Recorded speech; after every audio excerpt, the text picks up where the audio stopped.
Жамбыл облысы мен Меркі ауданының құрметті азаматы Қамбарбек Иманалыұлы Иманалиевтің 85 жасқа толған мерейтойына арналған деректі фильм.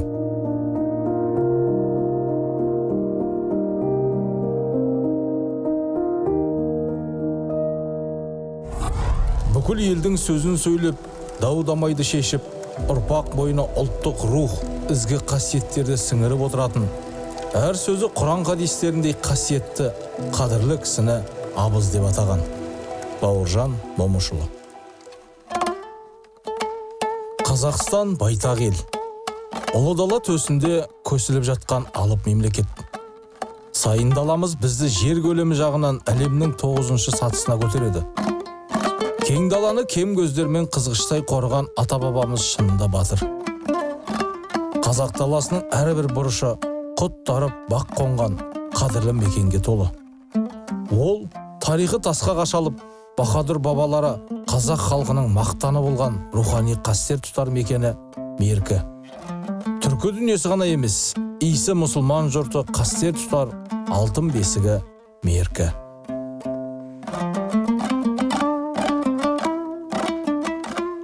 Ұлы Жібек жолы бойындағы өзіндік орны бар мекен бүгінгі таңда ұлт тірегі десек артық айтпағанымыз. Еліміздің жүрегі, ұлтымыздың тірегі Меркі қамалы. Аспарадай бекінісі, ұлы түркінің сандық тастай қасиеттісі, ұлы қазақтың қара шаңырағы саналған қасиетті Меркі топырағы қаншама тарихи оқиғаларды қойнына сыйдырып, сыр бүгіп жатыр. Осындай бақ қонып құт тарыған қастерлі топырақта Ботбайдай аңызы, Спатайдай батыры, Өтетлеудей өр рухтысы, ақ көздей қорғаны, Тұрардай зиялысы, Асанбайдай ақсақалы, Әуезовтей дарасының ізі қалған. Өткеннен тағылым тартып, бүгінгі ұрпақтың тарихын жаңғыртар болсақ, Меркі ауданының кемел болашақ үшін саналы ғұмырын арнаған арт азаматтары аз болмаған. Ұлылардың ұлылығын ұлықтай білген, көненің көзі, асылдың сынығы, алдияры мен ақсақалынан бата алып, бүгінгінің абызы дәрежесіне жеткен дарабоздардың бірегейі тілге тиек болмақшы. Аталы елдің баталы перзенті Қамбарбек Иманалыұлы Иманалиев бүгінгі таңда 85 жастың биігіне өрлеп отыр. Берісі Меркі, арысы Жамбыл облысына ғана емес, күллі қазақ ел үшін қадірлі болған, ерен еңбегімен еленген абыз ақсақал жайлы сөз сабақтап сыр шертпекпіз.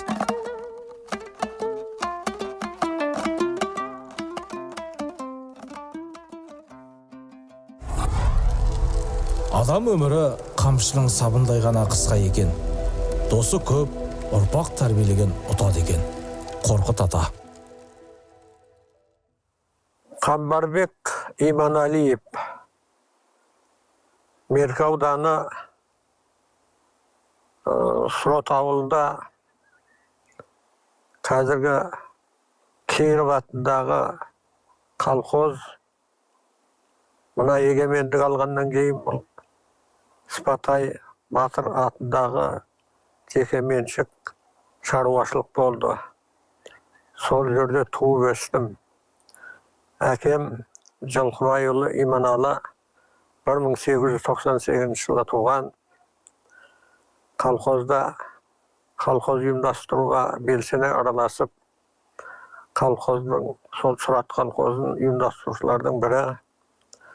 Колхозға елден мал жинаған уақытта менің әкеме 5 қысырақ берген, соны бағып, қайтыс болғанша сол жылқыны өсіріп, көбейтіп, Ұлы Отан соғыс жылдарында жылқыны өте жақсы баққанына ең алдымен 15 жылдықта Қазақстанның 15 жылдығында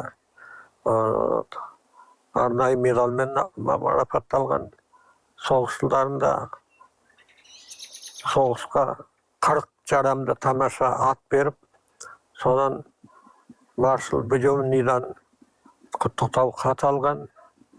Шешем Жәкүл қырғыздың қызы, мынау Панфиловка ауылынан Чалдыбардың ар жағындағы сол жерден екеуі сол мал баққан.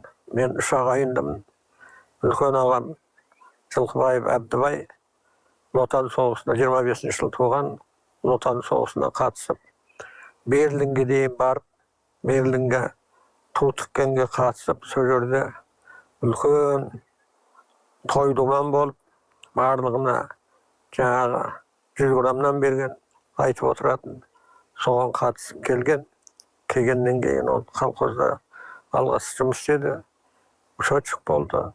Keyin mına Raypatrif Soyuz'dun revizoru bolup Moyunkum audanında bir neçe yıl еңбек etdi. 74 yıla qaytış boldu. Ekinci ağam İmanaliyev Cekiş. Ol 30 yıl tuğan. Ol da sol hakeme jardamçı bolup mal bağıp malçı bolgan. Ol da sol 56-58 yaşında qaytış boldu. Onun 3 balası var. Benim 3 bala bir kızım var. Biz Batbay ruhundan biz Batbay'dın içinde Kudayol'danız. Kudayol'dun içinde Bəyinbet degen ruh var. Sol Bəyinbet'tin içinde 5 batırın ruhundan biz. 5 ağayındı bolgan. Sol öte Жылқыбай, Мүлкібай, Түлкібай, Бөрібай, Досанаlı beşeği de öte kışta maqta adamlar bolgan. Kurashda da jengen, at jarışda da, audarışpaqda da sodan 5 batır atalып ketken ol wagtda eң ulkan mesele mına mal jayılma. Mal bär tawda ötöt. Tawga bargan wagtda jayılımga talas bolat. Sol wagtda sol bizning hakemlerimiz barıp Suraylı yerini alıp oturar eken oğan hiç kim batpaydı. O zaman endi sonday bir vaqt bolgan, kezeң bolgan. Балалық шақтың ашық аспаны. Benim balalık şağım sol Surat eldi mekeninde öttü. Birinci klasga bardık. Birinci klastan başlap 10. klasga deyin bizning Kirib avulunda keyin Kirib dep atalып dedim boyu. 10 yıllık mektep boldu. Avudanda 2 yerde bolgan, biri olsa ortalıkta merkezde. Halil'in atında orta mektep, sonra bizning avulda Kirib atında orta mektep. Sol mektepte 10 yıllıkta bitirdim, ötüde жақсы bitirdim. Sodan keyin tokuga bardık. Okuga agronom bolam dep bir balım жетispей kaldı, sütsem oldu. Kimyadan 4 mağan iş koyup koydu. Al kimyadan ben mektepte sabak biletim. Kilom 5 okugan. Sütsem bana tolup kaptı oyana, spisiga. Sonra endigi soğuk egzamda mulaların bari kulat degen tapsırma bergen. Sondan kulap. Sodan keyin sol olmasa da SK partiyanın Şebakaravasında жұмыс istep. Sol yerden kağız alıp, sonra jurnalistika fakültetine sırtтай okuğa düştüm. Sodan avulga kelip, Jarkın Aymambet kızına, Körüş avulda Koçtağan oğlunun kızına үйlendik. Sodan beri mineki Kurayga şükür. Ekimizin үйlengenine 1 yıl 67 yıl boldu. Артында бар оңалар. Халық мақалы. Jarkın Aymambet kızı bizning avulga 8. klasga keldi Koçtağandan. Sol yılda men 10. klasda okuyordum. Sodan ekimiz bir-birimizde tanışıp sol 8. ol bitken wagtda, men 10'da bitken wagtda ekimiz үйlendik. Bu Koçtağan degen avuldun kızı Maylbay ruhundan. Bunun äkesi Membet Musayip kolxozdun başlığı bolgan. Buronda audan partiya komiteti alıp kalsa da son 4-5 aydan keyin bolmay men avulda hiç kim yok. Katarları yok. Bärligi soğusta kempir şal, jas bala soğustan kelgen invalid болып келген адамдардан басқа ешкім жоқ. Мен неге жүрем бұл жерде?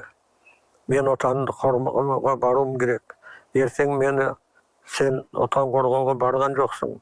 Сен қашқынсың деп достарым маған кінә тағады деп жаңағы бронды бұзып 42 жылы армияға кетеді. Содан армияда өзінің ауылындағы бір Әбіхан деген кісімен екеуі бірге барады. Сол жерде бір күні дейді, жаңа Әбіхан ақсақалдың айтуы ғой. Ол кісі үлкен денелі кісі болатын қайнатамыз. Денелі кісі екен болатын деп мен. Өңкей бір 20 адамды жинады дейді, өңкей денелі ұзын бойлы адамдарды. Солардың сұройға сарып алып кетті дейді. Содан қайтып келмеді дейді. Енді сол передовойға бардым ма, алдым септе болдым, әйтеуір содан қайтыс болып кеткен. Кейін мен бауыржан баламды жазып жүріп, жан-жаққа тауып, Орел қаласында екен.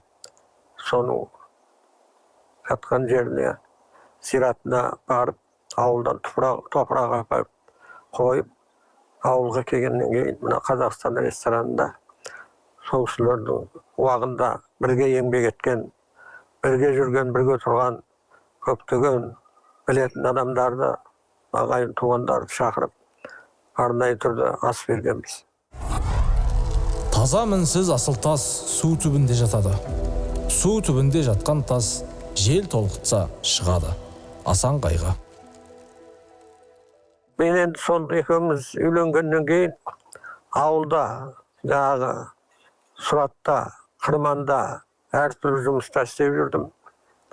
Колхоздың жұмысы бір күні Қырманға апарады, бір күні шөпке апарады.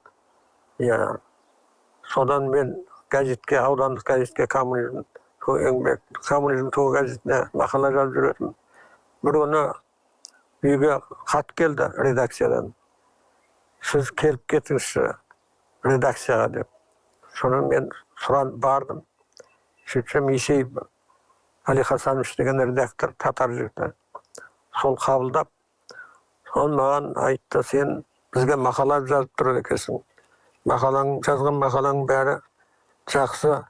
Мына жердегі әдеби қызметкерлер ешқандай өңдеусіз жібереміз. Мына жігіттің журналистке қабілеті бар екен дегеннен кейін бізде бір орын босады, соған сені шақырып отырмыз. Келесің бе деді. Соны мен айттым, мен семьям бар, үйге әке-шешем бар, солармен ақылдасайын деді. Онда ақылдасып бізге хабарын айт тезірек деді. Соны үйге барып, әкем бар, шешем бар, ағам бар, жолдасым бар, бәріміз ақылдасып. Соны кейін ол кісілер бәрі рұқсат берді. Барыңдар жұмыс істеңдер деп. Содан Беркінің Кәлміз Тур газетіне 59 жылы келіп қызметке орналастырдым. Одан кейін 8 ай істегенде сокращение болды. Қысқарту болып 8 адам қысқардық. Ішінде мен де кеттім. Сонда аудандық газеттің редакторы жаңағы Али Хасанович Есейев өте көреген білімді адам еді. Мені алып қалды. Жаңағы жиналыс біткеннен кейін, қысқарту болғаннан кейін Қамбар, сені мен алып қалуға мүмкіндігім жоқ.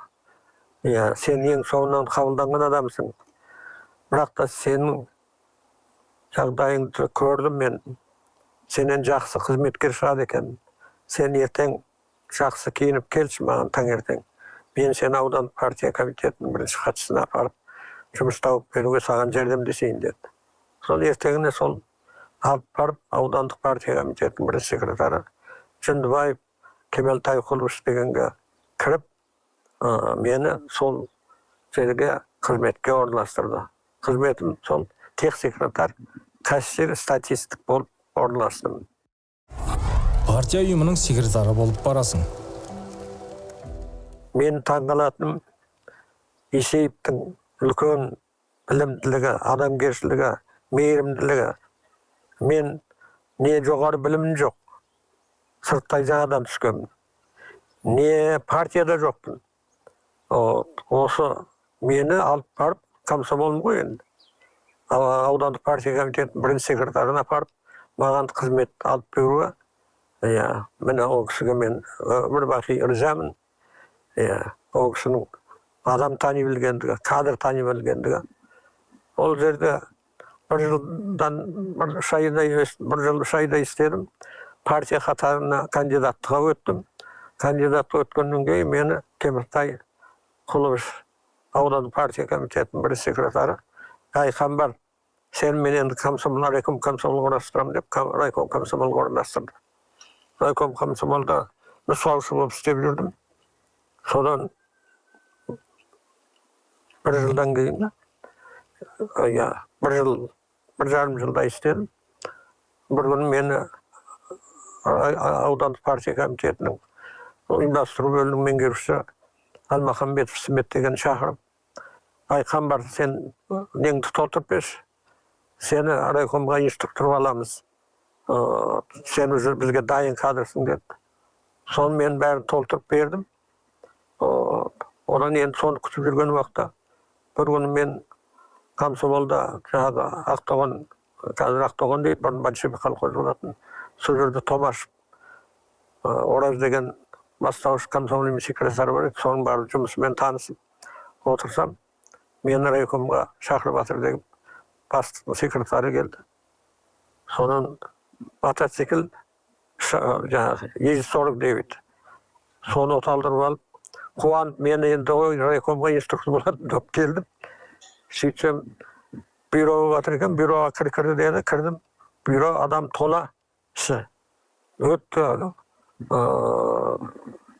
ауыр жағдай болып жатыр екен. Сөйтсем, Грантауыр мектебі интернатының мәселесін қарап, ояқта бір қыз жүкті болып қапты. Содан директорын алды, партия секретарын алды, тағы завушын алды. Сонымен сол бюрода Әбдеков Мұхтар деген отдел пропаганданың бастығы еді. Сол Әбдековті директор қылып жіберді. Жайыман Әліп келді ме деді. Келдім деп мен тұрдым. Ай, сен енді сойырға партияның секретары әрі мұна завуч по воспитательной работаға барасыңдар, екеуің сол ауылды нені мектепті жөндеңдер, тәртіпке келтіріңдер деп. Сонымен сояққа бардық. Ат аунаған жерде түгі қалар, халық мақалы. Ол жерде 2 жылдай жұмыс істедім. Одан кейін айлығым жақсы. Әйеліміз екеуміз 500 рубль айлық аламыз. Үлкен үйіміз бар. 5 мезгіл жаңағы балалар ауыр туберкулез бар семьялардан алшақтатып әкеп оқытып атқан жер ғой. Усилен тамақ береді, 5 мезгіл тамақ. Тамағымыз тегін, айлығымыз 500. Соны тастап мен мұнда істемеймін. Мен мынандай бір кішкентай коллективте қалдым.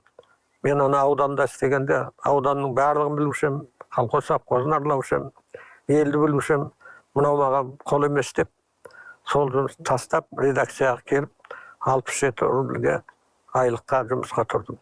Бұл 64 жылы. 65 жылы аудан 2-ге бөлінді. Менен Луговой екеуі. Сонымен Луговойға бізді порядок укрепления деп аудандық партия комитетіне қызметке алып кетті. Содан Луговой ауданында 21 жыл қызмет істедім. Инструктор болдым, одан замзам отдел болдым, одан жаңа тұрмыс колхозына партия секретары болдым, одан аудандық халықтық бақылау комитетінің төрағасы болып, член бюро болып, 9 жыл істеп, содан 85 жылы қайтадан өзім туған жерім, өскен елім Меркі ауданына келіп, бұл жерде 2 колхозды басқардым. Тұраршық колхозының төрағасы, Қазақстан колхозының төрағасы. Одан кейін экономика комитетінің председателі болдым. Экология комитетінің председателі болдым. Ең соңында пенсияға шығардың алдында аудандық халықтық әлеуметтік қорғау мекемесінің басшысы болып сол жерден 2003 жылы зейнетке шықтым. Таза мінсіз асыл сөз ой түбінде жатады. Ой түбінде жатқан сөз шер толқытса шығады. Асан Қайғы. Зейнетке шыққаннан кейін мені ауданның әкімі шақырып алып, ардагерлер кеңесін басқарып беріңіз деп, сол жерге сайлады. Ол жерде мен 2003 жылдан 2023 жылға дейін, аяғына дейін 20 жыл басқардым. Жақсы жұмыс істедік. Ол жерде де үлкен көптеген мемлекеттік наградаға осы қай жерде жұмыс істесем де, барлық жерде наградаларды алдық. Құттықтау хаттарын да алдық. Луговой ауданының құрметті азаматын берді. Берік ауданының құрметті азаматын берді. Жамбыл облысының құрметті азаматын берді. Ардагерлер кеңесінің орталық комитеті 2 рет мақтау қағазын берді. Содан кейін олардың ең үлкен өздерінің медалы құрметті ардагер деген төсбелгісін берді. Сөйтіп өз жердегі жұмысын бітірдім.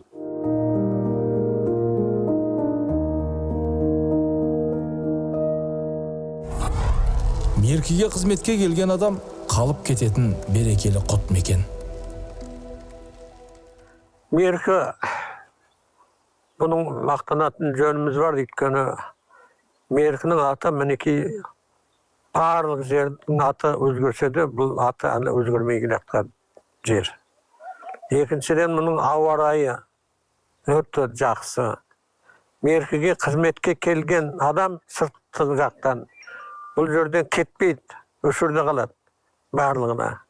Өйткені ауасы таза, суы таза, тау бөктері деген енді нағыз кәдімгі курортымыз бар. Өзіңіз көрген шығарсыз. Меркі санаториясы бар, Родан санаториясы. Мына жақта Меркі Мейірім деген екінші санатория ашылған. Мұнда сақ завод жұмыс істейді, масло завод жұмыс істейді. Бұл жердің енді халқы да өте көп ұлттар мен ұлыстар тұрады. Барлығы тату тәтті тұрады. 18 ұлттың өкілі тұрады бұл жерде. Меркі Қазақстандағы ең атты айтуға, мақтанып айтуға келетін аудандардың бірі. Бұны ауыл шаруашылығы да, мал шаруашылығы да, мәдениеті де, саудасы да, басқасы да бәрі дамыған аудан. Бұл ауданның сол ерекшелігі сол емес пе? Бұл ауданды басқарған Әзімбек Смайылов деген азамат социалистік еңбек ерін алды. Ауданнан партия қызметкерінің социалистік еңбек алу деген ол редкий жағдай. Оның өзі не дейді? Бұл ауданнан 56 социалистік еңбек ері шыққан. 56 социалистік еңбек ері шыққан. Бір осындай жақсы жақтары көп. Ауданда тұрамыз. Ауданды өзім мақтан тұтам. Жасыратын жоқ, балаларымыз қазір бәрі сыртта. Мені Алматыға да шақырды, Астанаға да шақырды. Мен айттым, ешқайда бармайым. Мен өзім туған өскен жерім Меркінің, ешқайда айырбастамайым деп, көшірді өзіміздің Құтмалған мешітімізде, Қарашаңырымызда отырмыз. Ауылыңда қарияң болса, жазып қойған қатпен тең. Халық мақалы. Меркінің жастары, енді жастар барлық жерде бірдей ғой. Мен жастарға айтарым, біз әке-шешенің тәрбиесін алып өстік, үлкенді сыйладық, кісіге қамқорлық жасадық. Үлкен адамның айтқаны бізге заң болатын. Қазіргі кезде енді жастар кішкене біреусі тыңдаса, біреусі тыңдамайды. Бір қуанышатын жері, барлығы әйтеуір мешітке барып, жаңағы жұма намазға қатысатынына қуанамын. Діннің жолына түскен адам, 5 уақыт намаз оқыған адам, ол арақ ішпейді, шылын тартпайды, біреуге жаманшылық жасамайды. Сол жағынан қуанамын. Екінші жағынан Біздің жастардың барлығына қазір бизнеспен айланысып кетті. Бизнес деген бұл үлкен ақылды, ұстамдылықты, сабырлықты талап ететін нәрсе ғой. Бизнесмендеріміз көп. Құдайға шүкір, ауданның атын шығарып атқан осы біздің ауданда көптеген бизнесмендер бар. Оларда шетінен атап келуге болады. Беспай Мақсат деген азамат, Егембердиев Берік деген азамат бес комбинат ашып, сонда жұмыс істеп отыр. Дастан масыл завод басқарып отыр. Нұржан деген бала саң заводты басқарып отыр. Сол сияқты көптеген азаматтар, мынау Нұргөлді Әбжапаров деген қазір 400 гектар жерге қылша егіп отыр. 400 гектар жерге қылша егіп, ең соңғы техникалардың бәрін әкеп, суғарып, ғалымдарын әкеп жұмыс істеп жатыр. Сүтті сиырларды алып келді. Құмда оларды бақтырып жатыр. Мен осындай ірі үлкен бизнесмендер бар. Әлия деген Ерді Зайыпта інім бар. Олар да үлкен бизнесмендер. Олардың да мынау көптеген жағдай жоқ адамдарға, әсіресе анау мүгедек балалары барға көп жәрдем береді. Міне осындай дамыған ауданда тұрып жатырмыз. Қариясы бар үйдің қазынасы бар. Халық даналығы. Өмірде өкініш деген менде жоқ, шынын айтсам. Мен әйтеуір бай болып елдің алдына шығып кеткем жоқпын. Кедей болып елдің артында қалғам жоқ. Өзімдік орным бар. Ауданда да, облыста да, ағайындардың ортасында да, дос-жаранның ортасында да өзімдік орным бар. Ешкімнен кем болғам жоқпын. Ел ортасында сыйлымын, қариямын, бәрі сыйлайды, бәрі біздің үлкен ағамыз, біздің үлкен ақсақалымыз деп төрден орын береді, тойға бата береді, тойына қалдырмайды, бәрі шақырады. Сіздің батаңыз бізге керек деп. Мен осылай өмір сүріп жатырмыз. Ол туса әкеге тартар. Жүсіп Баласағұн. Әкемнің айтып отыратын өсиеті: балам, адал бол, таза бол. Қара су ішсең де, адал жүрсең, таза жүрсең, бетің ашық, жүзің жарық, ешкімнің алдында бас имейсің деді. Мен сол қағиданы берік ұстаған адаммын. Өмірімде арақ ішкем жоқ, шылым тартқам жоқ, ешкімге жаманшылық жасағам жоқ. Қолымнан келгенше тек қана жәрдем бердім. Қажылыққа барып келдім 2003 жылы, 63-ке толған жылы. Қажылықты өтіп келдім. 5 уақыт намазымызды оқимыз. Алла деп отырған үлкен ақсақалымыз. Бірлік түбі береке. Майқы би. Бүгінгінің ақсақалдары, мен енді айтсам былай болады. Мен соғыс жылдарында туған адаммын ғой енді. Соғыс жылдарында біздің қатарларымыз аз. Қазір менің жасымдағылардан 1,5 адам қалды. Олардың өзі төсекте жатыр. Ал енді бұрынғылар олар қайтыс болып кетті. Кейінгі жастар енді өздерінше бір топ келе жатыр. Құдайға шүкір, олар да қазір біздің жолымызбен келе жатыр. Сол дұрыс болса, бірмен бір сыйласып жүрсе, елдің ортасында ынтымақ болса, мынау егемендік алдық, тәуелсіз болдығанға мақтануымыз керек. Бірақ та соны сақтау керек. Сақтау үшін елге бірлік, ынтымақ, достық, сыйластық, түсіністік керек. Соны тілеймін халқыма. Бата менен ел көгерер, жауын менен жер көгерер. Әйтеке би. Еліміз аман, жұртымыз тыныш болсын, бейбітшілік заман болсын. Алла тағала бәрімізге не тілесек, соның бәрін берсін. Аумин.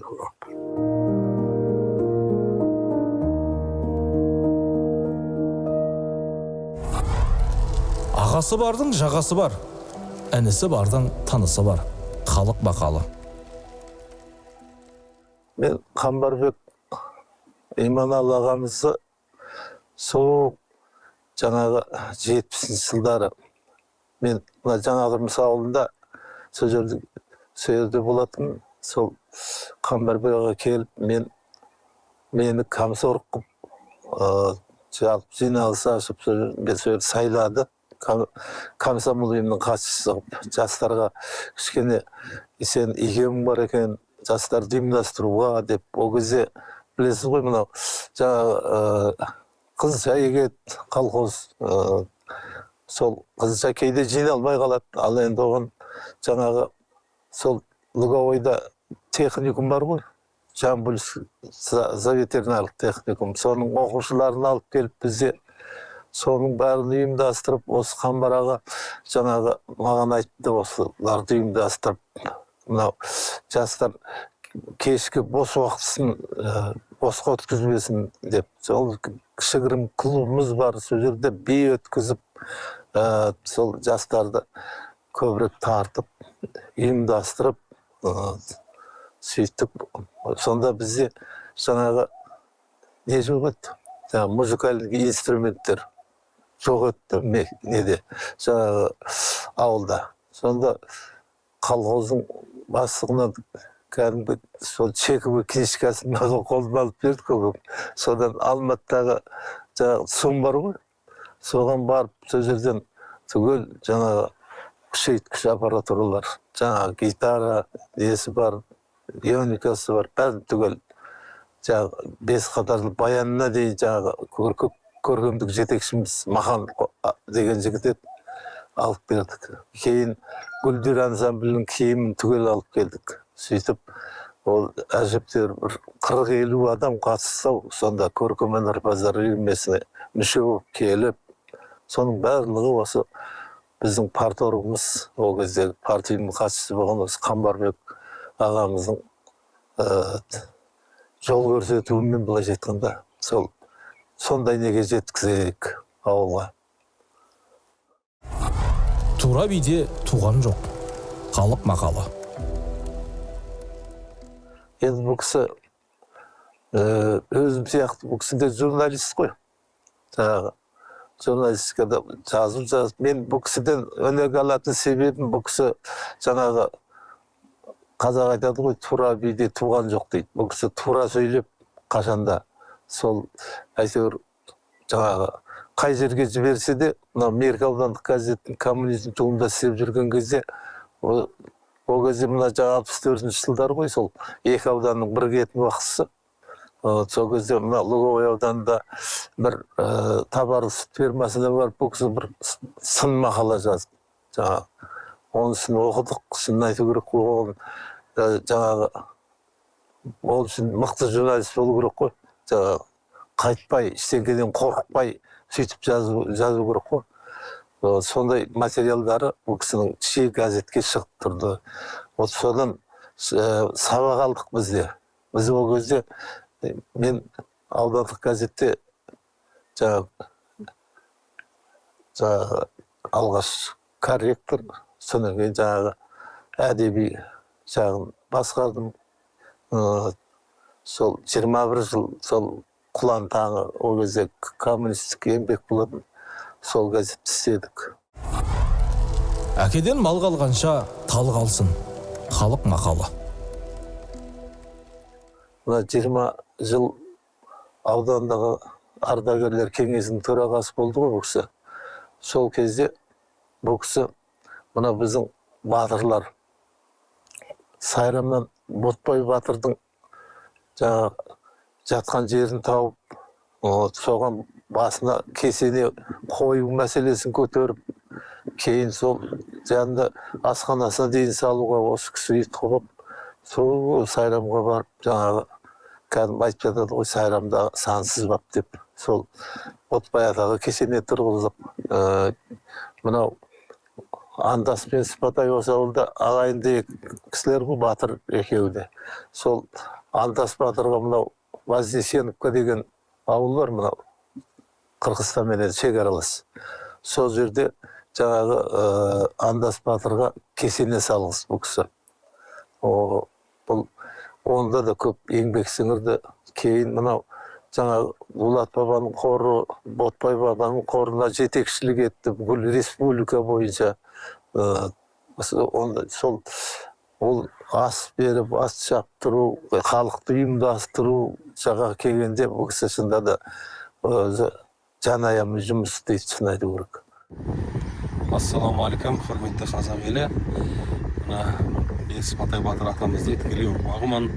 Осы кесененің шырақшысымын. Биыл мына біздің Меркі ауданында абыз ақсақалымыз Иманәлі Қамбарбек атамыз 85 жасқа толып отыр екен.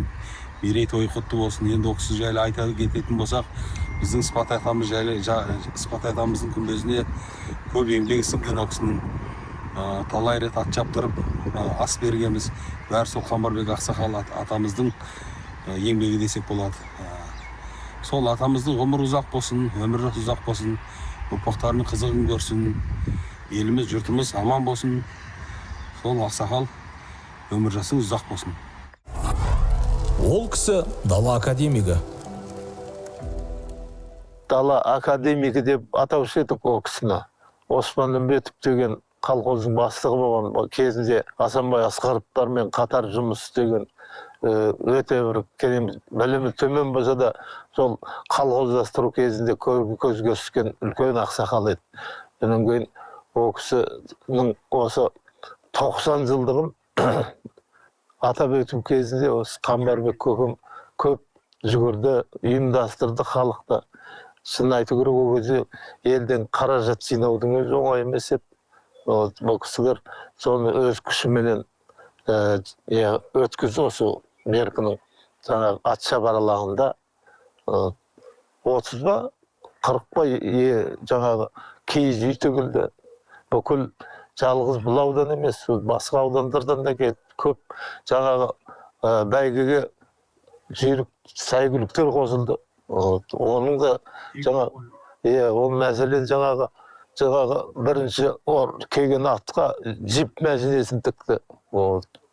Оның кейін сондай үлкен нелер болды. Оның кейін мынау айта кететін нәрсе, жаңағы біз Сайрамнан Ботпай батырдың басына кесене тұрғызып, жаңағы несін не қылып дедік қой, енді бұл жерде Меркіде сол белгі болсын деп, жаңағы Меркі шипажайына кетіп бара жатқан жолдың сол қанатында сол жерге жаңағы белгі тас қойып, бүкіл осы жерде Ботпай ұрпақтарын жинап, ол жерге де үлкен ас берілді. Төрт тағына қойдық.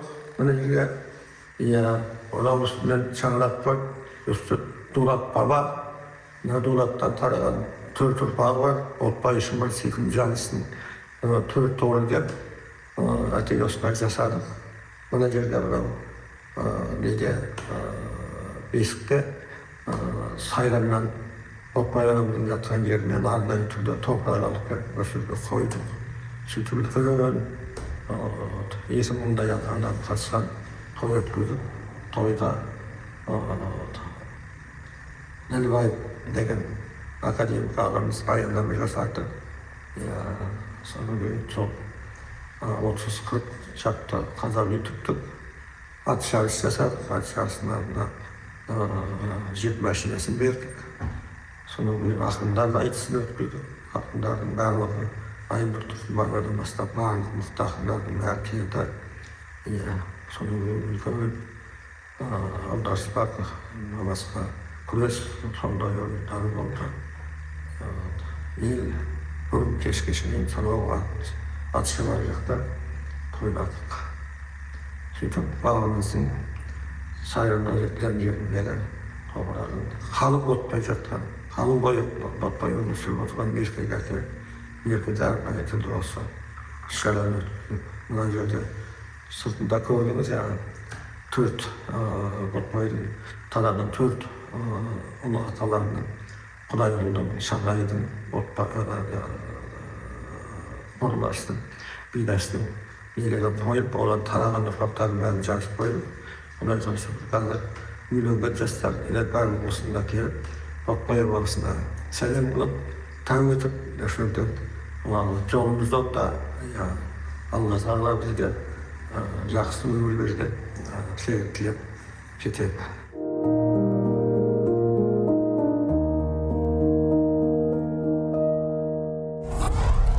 Қамбарбек аға аңыз адам. Қамбар аға, бүгінгі сіздің 85 жас мерейтойыңыз құтты болсын. Деніңіз сау, отбасыңыз аман болсын. Енді Қамбар аға туралы көп нәрселер айтылған.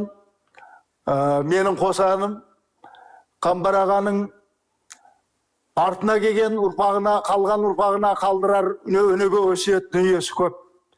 Бізге үлгі.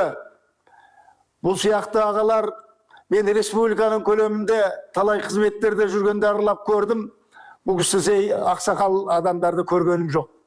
Сондықтан да бұл кісі қашанда артындағы ұрпағына өнеге өсиет айтып, тәлім тәрбие беріп жүреді.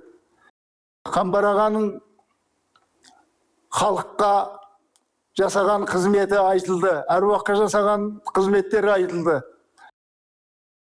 Ал енді мынау артындағы ұрпағына жасаған үлгі өнегесі ол ұшан теңіз көп дүние. Бұл кісі аңыз адам. Сондықтан ағамызға деніне саулық, отбасына амандық тілейміз. Кімнің досы жақсы болады, өзі де жақсы болады. Ахмет Игүнеки. Қабекеңменен танысқанымызға 50 жылдан асып кетті. 50 жылда ел жаңа дейді. Мінекей бір адамның өмірінен ұзын болмаса қысқа емес. Адамгершілігі, досшылығы, меймандосшылығы, бір-бірімізге деген ат ниетіміз соншалықты таза болып, осы күнге дейін айырылмай жақсы дос болып келе жатырмыз. Бұл дос болып бастағанымыз орнында бірталай жақсы достарымыз бар еді. Сырғатай дегенмен бірге оқыған, школда бірге оқыған досым, бауырым, Ақын сол таныстырып еді. Махамбетов Сырғатай деген. Сонан бастап араласып, ішінде меркілік достардан Әлмұхан деген болды. Бізде Саттар деген достар болды. Әлімбек деген достар болды. Мінекей солардың барлығы ақырындап дүние салып кете беріп, өмірдегі солдағы келмек болса кетеді. Енді соншалық бірталай достар азайып сол Қамбарменен екеуміз қалған сияқтымыз көп араласқан достардың ішінде. Тойға кейінгі кезде Қасым деген досымыз қосылып ода кетіп қалды. Мінекей өмірдің ашық тұсысын жақсы жамашылығы араласып келе жатыр ғой. Әзіргі достығымыз бар. Ел жылға ел жаңа деп жаңа айттым ғой, сен ішіндегі бауыр болып, бір анадан тумасақ та, бір атадан шықмасақ та, бауыр болып араласып кеттік. Әзір ол достығымыз балаларымызға жалғасып, балаларымыз араласып, біз бір-біріменен сіз безесіп, жақсы жамашылығын қуаныштарын бөлісіп жатыр. Өмір жалғасады деген ғой. Өмір осындай жақсылықпен жалғасып жатқанға Құдайдан туа дейміз. Қабекең болса 85 жылдығын өткізіп жатыр. Мен 86-ға келіп қалдым. Енді мен жақсы тілек, ұзын өмір, қалған өмірде былайша 75 деген 25 екен. Жас кезіндегісін жақсы білеміз. Оттай жанған біздің районда, Рысқұлов атындағы районда партия қызметіне басқарып, сондаймыз десім штаб әрсіған. Менің өз ауылына барып та қанша бері еңбек етіп жатыр, еркеге бар. Мінекей ескі дос естен кетпей, жаңа дос парыққа жетпей, бірақ ескі достар азайып қалғанымыз сол екеуі қалдық. Ұзын өмір, ендігі көрген Алланың берген жарығын қиналмай, қуанышпенен немелердің жақсылығын бірге тойлап өтсек деген тілек. Денсаулық болсын. Денсаулық бар жерде бәрі болады ғой. Мынау енді менің атыма берілген бұрыш, осы музейдегі. Мұнда мінекей ең еске аларлық жағдай, мына бірінші космонавтымыз Таптар Әубеков келген уақытта осы орталықта мен оған ауданның атынан ақ боз ат мінгізген. Соның суреті мына тұрған. Ал енді мынау республикалық ардагерлер ұйымының төрағасы болған Бақтай Сағдиев. Міне сол кісіменен түскенбіз. Ол кісіге біз ауданның бүткіл делегациясын алып барғанбыз. Сол уақытта бізді қабылдап, барлығымызға сый-сияпат жасап, өте үлкен қабылдаған. Сол сияқты ол кездегі министр, еңбек халықты қорғау министрі Қарағұсова, орынбасар Дүйсенова Тамара, ол кісілерде қабылдау жасап, сол жерде кіргенеміз. Сол сияқты мынау біздің ауданға Назарбаев келген. Сол Назарбаев келгенде біз кездесуде болғанбыз. Мынау ортада тұрған Назарбаев, оның жанында кемпір, оның аяғында ақ плашпен тұрған мен, біз осыны қабылдағанбыз. Міне осындай тарихи кезеңдер өткен. Соны Ардауының құрметті, облыстың құрметті азаматы, ауданның және Луговой ауданының, Меркі ауданының, екі ауданның құрметті азаматы болғандықтан менің де музейімді ашып, осында барлығын қойған. Мына орден медальдарымыз, заттарымыз, барлығы осы жерде тұр. Жамбыл облысының Абыз ақсақалы, еліміздің аңыз адамы Қамбарбек Иманәліұлы мерейлі 85 белеске осындайлық өнегелі өмір жолымен жетіп отыр. 80-нің сеңгіріне абыроймен жету оңай жүк емес. Жоғарыда тілге тиек еткен ғұмыр баян тек қана сандар жиынтық емес. Әрбір жылдың өзіндік шежіресі бар. Әрбір кезеңнің өз қиындығы мен қызығы бар. Қамбарбек ақсақал бел-белестерден мейлі бүгілмей өтіп, бүгінгі биігіне жетті. Батагөй қарияның көргені мен түйгені көп. Зайыбы Жарқынай Мәмбет қызымен отбасын құрып, 67 жылдан бері жұптары жазылмай бірге келеді. Бүгінгі таңда 3 ұл бір қызынан 15 немере, 21 шөбере сүйіп отырған бақытты жан. Ұрпағы алақанға салып отыр, халқы қадір тұтады. Кеудесі қазынаға толы Абыз елге жол нұсқап, халықпен бірге жасай беретіні анық.